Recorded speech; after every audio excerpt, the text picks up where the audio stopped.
oil is formed when dead animals just sediment down and gets crushed by the immense pressure and basically gets boiled down into pure hydrocarbons. This is called crude oil, and this straight off the out of the ground it does not use for anything. So it is sent for distillation towers or purification towers. After sending, purification towers are just these tall beams that basically heat up. So crude oils have many types of hydrocarbons that boil down, evaporate at different temperatures. So it uses this logistics to make it. At the bottom layer, you have asphalt, the most thickest, murkiest substance used for paving roads.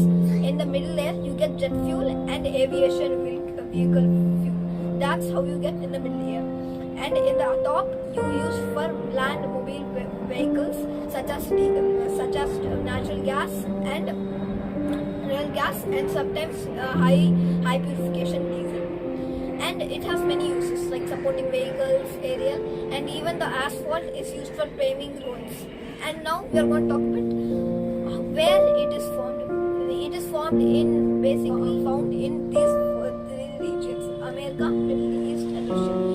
Primarily in the Middle East, it is found in Iran, Saudi Arabia, and Qatar. And basically, if your country has more oil, it basically has more geopolitical stance, more higher rate of succeeding in major things and products. That's how your country depends on a lot about mainly.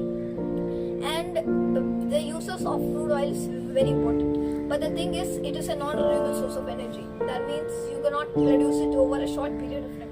So it is important to conserve our crude oil and a lot of our non-renewable source of energy, to conserve it for later, or basically make it by standby. And that's why we need to use renewable sources of energy such as solar power, wind energy, and hydroelectricity. Bye.